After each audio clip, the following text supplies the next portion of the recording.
Bonjour à tous et bienvenue sur Wireframe Dimension. Ça fait un petit moment qu'on s'était pas vu et je voulais faire une petite vidéo sur les yeux pour apprendre à dessiner les yeux. J'espère que cette vidéo vous plaira et on se retrouve tout de suite pour du dessin. Alors on dit que les yeux c'est la fenêtre sur l'âme, c'est une partie qui pour ma part je pense qui n'est pas la plus difficile à dessiner, mais il faut vraiment détailler certaines parties comme la pupille ou l'iris avec des petits impacts de lumière. Donc, ce qui va définir le fait que votre œil est réellement réaliste, c'est justement la forme de votre œil, comment va être votre œil, la lumière qui va rentrer dans votre œil, donc justement avec les petits impacts de lumière, les ombres qui vont jouer, les volumes, et donc je vais vous expliquer tout ça. Alors pour en revenir à la conception d'un œil, donc voilà, pour dessiner un œil, on va tout d'abord faire une sphère. On va séparer l'œil en différentes parties pour bien comprendre l'anatomie. Qu'est-ce que c'est qu'un œil? Un œil, dans le dessin, on va le séparer en deux parties justement pour comprendre. Vous allez avoir d'un côté la cornée et de l'autre côté le cristallin. Alors bien sûr, si vous voulez rajouter des choses en plus, l'iris, après vous avez tout un tas de choses dans l'œil, bien sûr, ça ne se limite pas à deux choses. Si vous prenez pour le dessin, après on ne regarde pas tout ce qui est autour de l'œil, mais bien sûr il y a beaucoup plus de choses à comprendre dans l'œil. Alors pourquoi on parle de cornée de cristallin? Tout simplement parce que il va falloir jouer aussi sur la réflexion de l'œil. Il faut savoir que l'œil va avoir une certaine texture, elle n'a pas la même texture que la peau, et ça pour le réalisme, en termes de lumière, il va falloir vraiment jouer là-dessus aussi.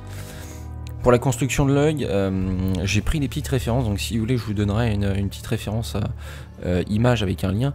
Vous pourrez prendre Anatomy for Sculptor, qui est un très bon PDF pour justement comprendre comment est fait le corps aussi. Et donc là, on va sélectionner les différentes parties de l'œil, on va dessiner les différentes parties de l'œil en montrant justement les différentes formes grossières que peut avoir le contour de l'œil, en fait, pour justement commencer à comprendre un petit peu ce qu'il va y avoir autour de l'œil et ce qui va pouvoir former justement les arcades sourcilières, et c'est une partie du visage en fait. Donc on va parler ici de forme et de volume. L'œil de base est une sphère, donc vous allez commencer par un rond tout simplement, et après au fur et à mesure vous allez synthétiser en forme simple comme d'habitude, comme j'ai l'habitude de le dire à chaque fois, sur l'œil. En seconde partie, ce qui va être intéressant à faire, ça va être justement de comprendre les reliefs, la forme et le volume du coup de l'œil, en marquant ça avec des ombres en fait. Comment la lumière va arriver dans votre œil et comment elle va arriver sur les surfaces. Et comment l'ombre va réagir. Donc il faut savoir que l'œil, si vous regardez votre crâne ou un crâne humain, la paupière, elle va venir, elle va partir de l'arcade sourcilière, elle va descendre justement sur le globe oculaire. Ce qui fait que ça va créer une cavité. Donc c'est une concave et une convexe.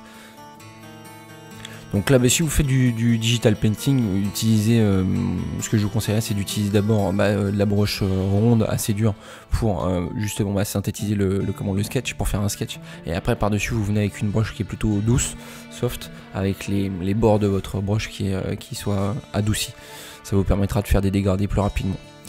Alors ici, on travaillera essentiellement en speed painting avec trois valeurs. Il va vous falloir une valeur middle, donc une valeur médium de milieu, une valeur qui va faire les ombres et une valeur qui va faire tout ce qui est lumière. Après bien sûr, ces trois valeurs, elles vont dégrossir, elles vont synthétiser justement votre dessin, les lignes directrices de vos ombres. Bien sûr, après, vous pouvez utiliser plus de teintes. Quand ces premières valeurs sont faites, vous pourrez affiner l'entre-deux des valeurs au fur et à mesure. Ce qui vous donnera après par la suite des ombres correctes et des valeurs correctes. Alors attention, ne passez pas trop de temps sur un exercice comme ça, si vous voyez que vous n'êtes pas encore à l'aise avec ce genre de dessin, n'hésitez pas à faire toujours des sketchs pour comprendre le volume des yeux. Je pense que c'est l'exercice principal qui serait le plus intéressant. Si vous avez du mal à comprendre au niveau des formes et des volumes, revenir à l'exercice précédent ou faire des ellipses comme le premier exercice qu'on avait vu dans les premières vidéos. Donc l'exercice des ellipses pour justement avoir un coup de poignet qui soit bon pour les ellipses et qui vous permette de faire rapidement des yeux ou des formes sphériques.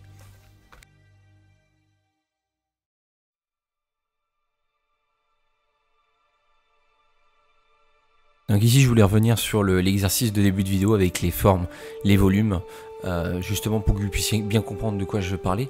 Alors ici vous aurez justement, vous allez à l'écran le PDF dont je vous parlais de Anatomy for Sculptor, qui est très bien pour justement comprendre toutes les parties du corps. Vous avez tout qui est vraiment bien détaillé dessus, les formes de chaque partie du corps, que ce soit les yeux, le visage, les expressions, les bras, les muscles, quels sont les muscles. Il y a vraiment un sacré paquet de choses. Certes, le PDF est payant, mais je peux vous assurer qu'avec ça, vous allez vraiment apprendre très vite, parce que c'est un PDF qui va vous retracer tout ce qu'il faut pour bien comprendre l'anatomie humaine.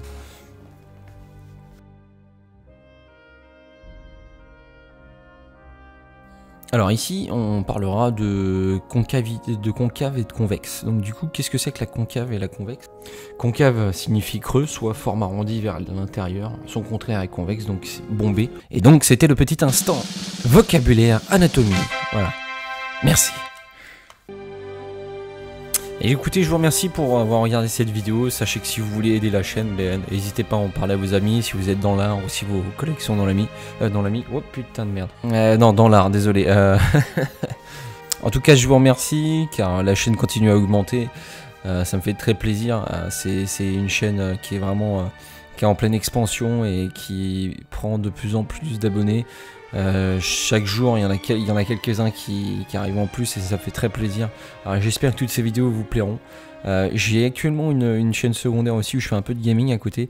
Je suis en train de me poser la question justement à faire des petites vidéos sur le lore de Diablo, parce que je suis un fan invétéré de Diablo. J'adore Diablo. Donc voilà, s'il y a des gens qui adorent Diablo, j'espère que vous aurez reconnu la petite musique derrière et puis que voilà, ça vous fera plaisir. Donc je vous communiquerai ça en temps voulu. Voilà, je vous souhaite une très bonne journée, merci à vous, amusez-vous bien et à bientôt, ciao.